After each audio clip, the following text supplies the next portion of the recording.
So I'm right now gonna head this. You can see how I'm trying to talk and they're not letting me. They just shot an electronic device.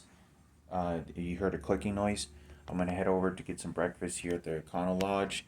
It's about 7:30 in the morning, almost 8.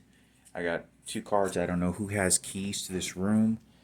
They've already been suggesting at the airport that somebody's going to steal my bag or steal some stuff out of my bag, and they had some nigger that was over at the airport pretending to be nice wearing a crucifix, and he was just training me. You can I immediately tell this person was poison, and so what they're doing is they're preparing me for to go over to Crescent Butte, because when I was arriving to the airport, they set up two nuns to go over to the airport and were stalking me. So they're organizing this to persecute me religiously, to sell me to a nigger, to sell me to their blacks and prostitute me and everything that's going on. So it's to confine me mentally in the existence of all afterlife. That's their belief system.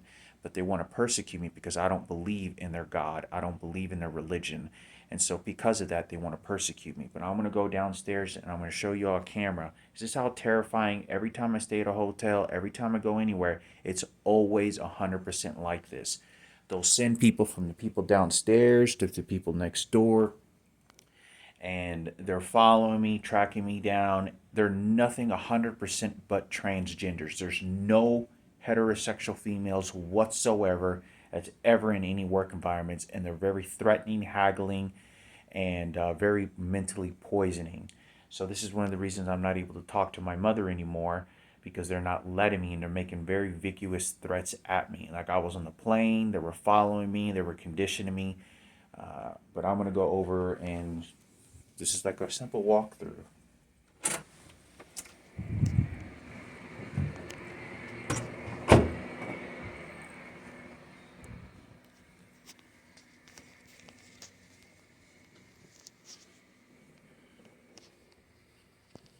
They probably know that I'm making this video in case they don't come out.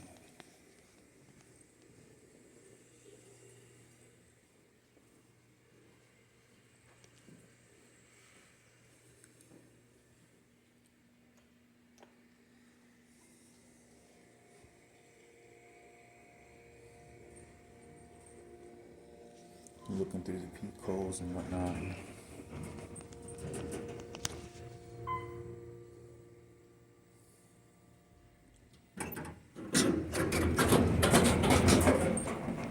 Do you see how when I walk in here, they immediately place an item, coffee, and an item here? Well, they begin training me. This is what they do. Everything is because they're shooting electronic devices. It's consistently with a prejudiced ideology way of thinking. But like I said, I'm gonna walk in here and you'll see they'll set up people, their staff members. They'll wait until I walk in, leave, get something to eat while I have my back turned.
I always have to hurry up when I make my food because I know they're waiting to come at me.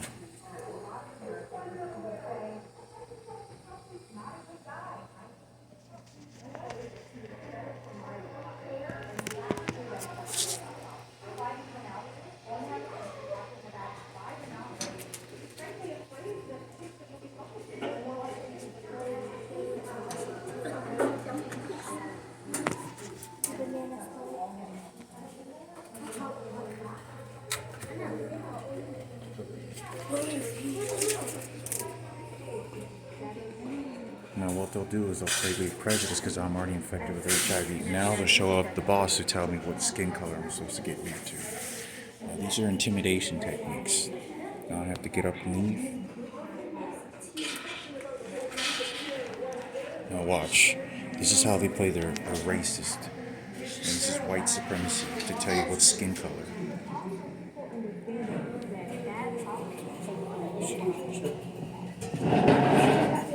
And they'll send another enforcer. This is very prejudiced.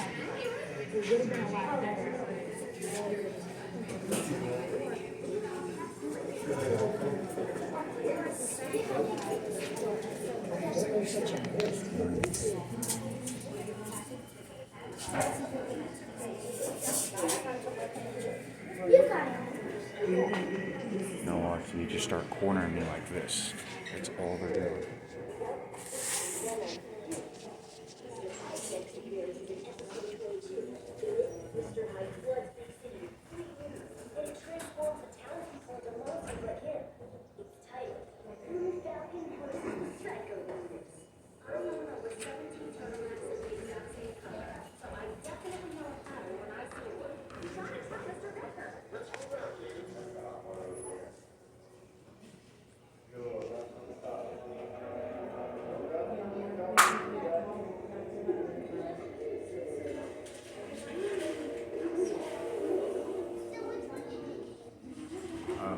I think y'all are out of spoons.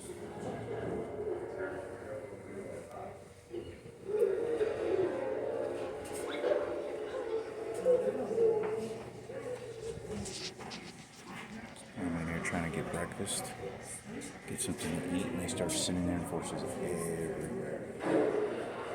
All of a sudden there's 15, 20 people in there do this very strictly. You can see how Ken Cooper's representative, how he allowed Frankie to get raped so many years ago. They'll send people that look like him, their skin color, to contaminate the situation. Where do y'all have spoons? Thank you.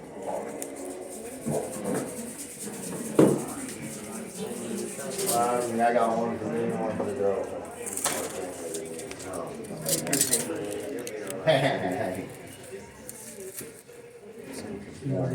Got my football game on. No, it's very difficult for me to even get something else. But I'm just gonna eat oatmeal, wait until they're finished eating, and then send you to your bed. So I'm gonna have oatmeal. Barely put any water. It was very uncomfortable and settling to make. Now they're gonna play their races. Remember, they set that up. Watch. You can see how barely I'm able to even get anything. I had to quickly get something to eat and leave because that's the white supremacy that they're doing. Ken Cooper was listening and watching and knew that my brother was being raped with Sarah Cooper, and their white supremacists declare him to make him a hero and justify the situation. That's what you call white power.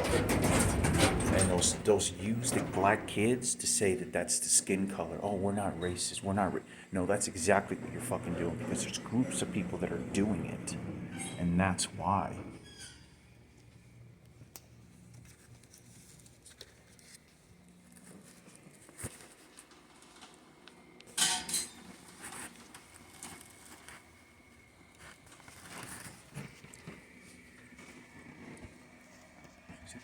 See, they're waiting for me already. You can see how they're stalking me.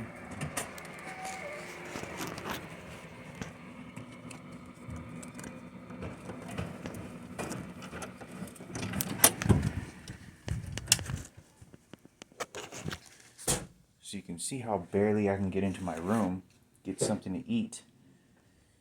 And it's a conditioning method, because they're going to be waiting for me whenever I get to the Crested Butte. It's going to be someone living inside the house. They're going to tell them exactly what to do. This is a full-blown racist movement. This is not because of anything else, but to sell me off to their blacks. And that's exactly what they're doing. They use the kids as bait, the black kids as bait, to say, oh, no, I'm not racist. I'm just being, no, you're playing your racist shit. And this is for Ken and Sarah Cooper because of what they did. These people should be in prison. These people should have been persecuted for but it's me that's this happening to, and they do this in teams. And they use the kids to say, you see, all feel comfortable. See, this is not, no, it is. And this is exactly how they do it. You see how they use individuals that are tall and large. I tell you what to do. So white power, Ken Cooper's a hero. He allowed Frankie to get fucked in the ass, and it's a forgiveness story. That's why he built the church. So, like I said, it's very difficult for me to even do basic things. I'm going to wait until they finish getting what they need. But they stalk me, and this is what they do. It's a mental racist position because they say, oh, yeah. Because really, I greet the kid, say something nice, or, morning or whatever. But I can't do any of that because what they're doing is they're trying to attach me to that skin color so I feel comfortable with it and say, oh, you see, get you a black. You see African HIV. You see, get you a nigger. So they're playing their racist position by this very situation. That's exactly what they're doing. And they want to turn it on me because then I have to be that way in order to protect myself and make the videos to tell y'all what they're fucking doing. They were doing this at my job sites. They were doing this, everywhere. So many different places, and I'm not able to post videos about it anymore because they're lagging my phone. So I thought I'd make a video and show you that's the experience of me getting breakfast, trying to get something in peace, and they do this intentionally. They do this intentionally. Did you see how I turned around in that video and that white guy was standing directly behind me? You see that? See how they're making me burp? The reason is to put me in fear. They get somebody tall, show you some white power, blah, Ken Cooper. He stands real close to me, getting ready to fuck you in your ass. Take a look at me, and it's to intimidate and scare the same way that my mother was being scared of Ken Cooper, of the threats that he was placing by physical intimidation, by physical threat, to show you that I can beat your ass if you don't shut the fuck up. You're going to get you a nigger. And this is they don't tell you nothing. When people want to give their messages, they don't tell you nothing. They'll deliver it. And they know how to, by physical threat and language. And in teams. But that's the experience. So they're waiting for me outside. We're going to take a look here.